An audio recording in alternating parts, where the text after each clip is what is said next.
guys, hello mga ka-DIY, magandang umaga sa inyong lahat, magandang hapon, magandang gabi, magandang tanghali, magandang umaga saan man dako ng daigdig. Yan, kung saan inaabot ng Pultec DIY repair. Yan, pinagpalang araw sa inyong lahat. Oo, meron naman tayo rito gagawin mga ka-DIY, kadarating lang, sariwang sariwa. Ayan o, Sony 32. Yan, tingnan natin sa likod kung anong model nito mga ka-DIY. Ayan o, Sony 32 TDL 32W6070. Ayan, 19.5 volts, made in Malaysia. Dadala lang dito mga ka-DIY, wala siyang power. Ayan, sasaksak natin, talagang wala siyang power. Yan, ito mga ka-DIY, yung hiwalay ang power supply nito mga ka-DIY. Yan, ito yung power supply nya. Oh. Ayan, hiwalay ang power supply nya. Yan mga ka-DIY, wala talaga siyang power. Ngayon, ang unang ito troubleshoot natin dito mga ka-DIY, itong power supply nya. Ayan, bago tayo magkalkal doon sa loob. Yan, step by step tayo kung saan uunahin natin. Okay,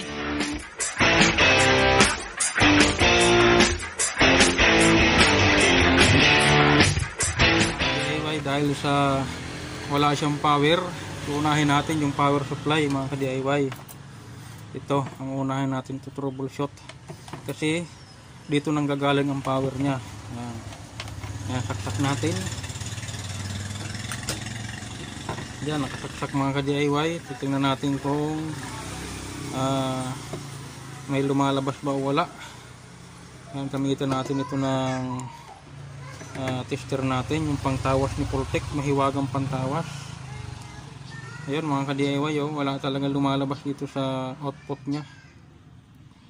Yun, walang lumalabas, oh, walang natatawas yung pantawas ni Pultec. Yun. Ngayon, unahin natin mga ka-DIY dyan, ito troubleshoot na naman kasi step by step tayo. Ay itong AC cord. Yan, unahin natin itong titestingin. Yan, okay, yung tester natin analog, ilagay lang sa times 10 times 100 or times 1. Yan, sa continuity testingin natin kung gumagana ba yung pantawas ni Pultec.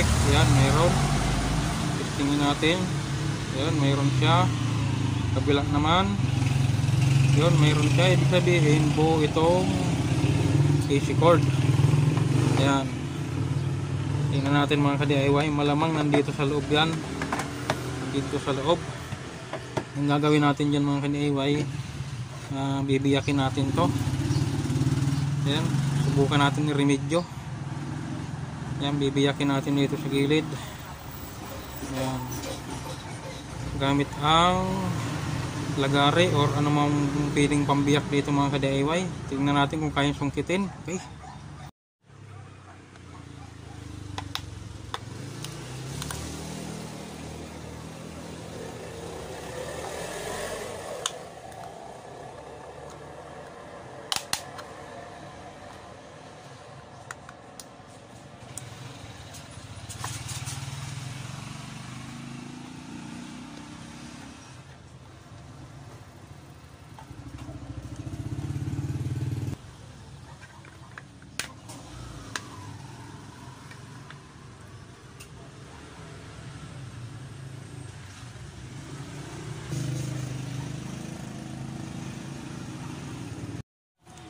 yan mga ka-DIY, nabuksan ko na. Ayan, bago natin ito kalkalin mga ka-DIY, ito munang unang ito troubleshoot natin. Ayan mga ka-DIY, nawala ako kanina kasi may tumawag. Ayan, dito tayo sa wire na to. Ayan, titignan natin ang continuity. Ayan, nakita ba yung pantawas ni Pultec? Yan, hindi nakita, medyo nasisilaw. Yun, dali.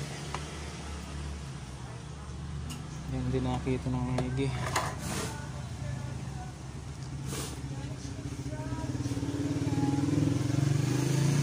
Ayun, dito na. Okay, testerin ulit natin yung dulo-dulo mga ka-DIY. Ayun, mayroon. Dito tayo sa gitna, positive. Ayan mga ka-DIY, mayroon din. Ibig sabihin mga ka-DIY, buo itong wire na to. Ayan, buo ito mga ka-DIY. Dito ang sira. Ayan mga ka-DIY, kaya dito tayo magkakalkal. Tanggalin ko muna yan mga ka-DIY.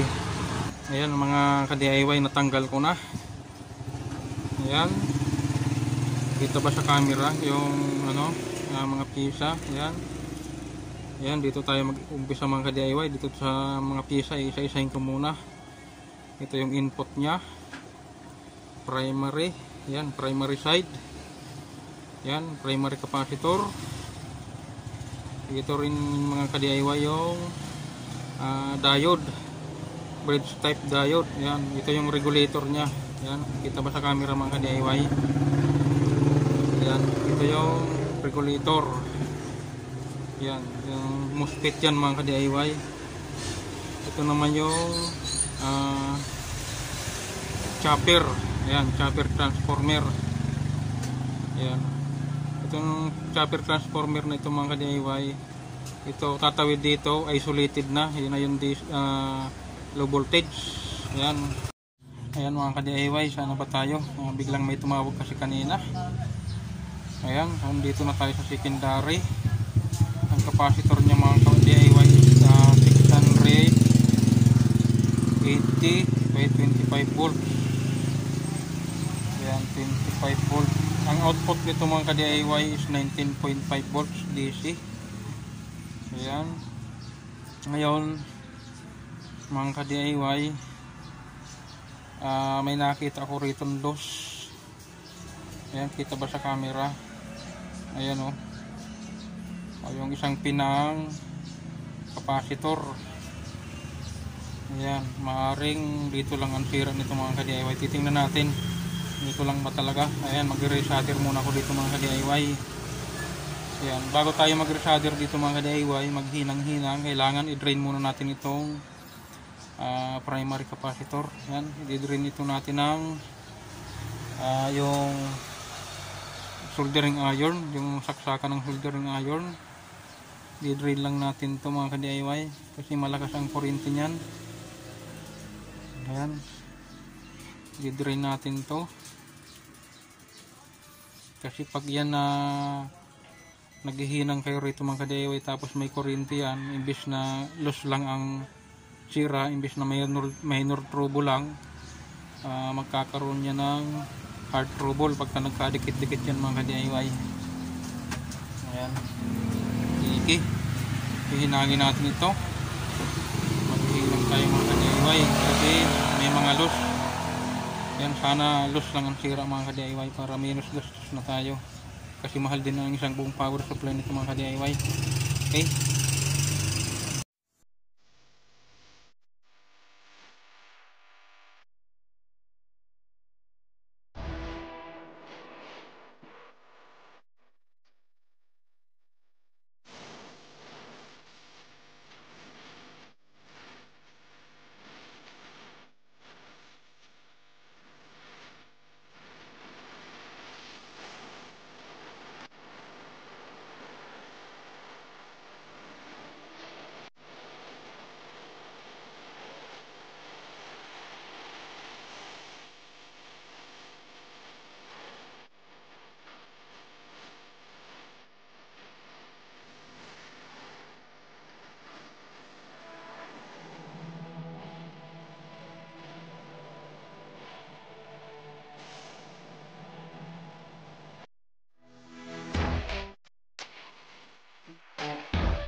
Yan mga ka-DIY,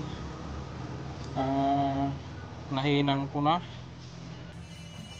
Ayan, nahinang ko na yung capacitor tsaka yung mga iba pa dyan na naglulos labang nagkadikit mga ka-DIY. Ayan, try natin isaksak para masukat natin ang kuryente.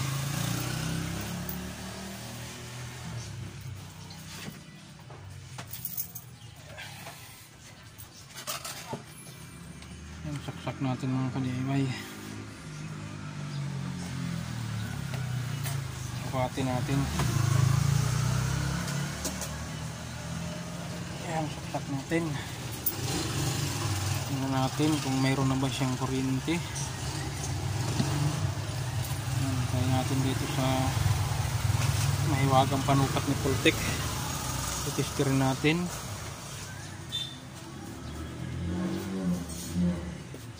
Ayan, mayroon naman ka-DIY, 19.43. Ayan, 19.5 ito mga ka-DIY. Okay na yan. 19.43. Ayan, piranggot lang naman yung diferensya. Okay. Sana yun lang loss na yun. Yun. Try natin yung TV, saksak natin. Ayan mga ka-DIY, total mayroon na siyang power. Ay susulit na natin, ididikit natin ng no more nail para hindi siya alog-alog. Ayan, kasi wala tayong silicone. No more nail, yan, matigas talaga yan, no more nail na yan. Parang ipinako yan. Yan, didikit na lang natin yan mga ka-DIY.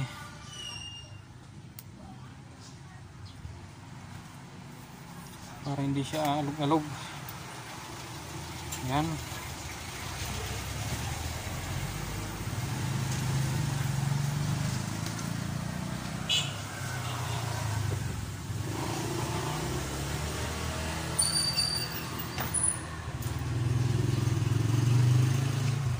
Total mayroon na siyang power mga ka-DIY. Didikit na natin, pipipix na natin para hindi siya alog-alog. Yan.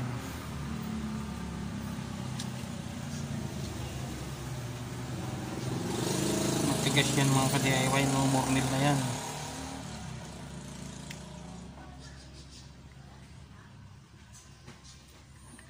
Ginagamit ito mga ka-DIY sa kisame.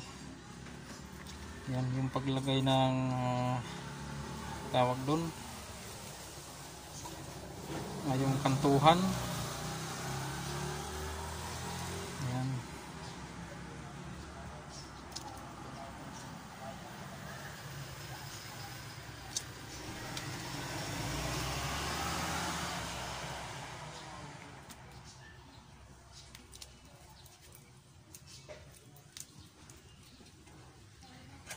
No more nail.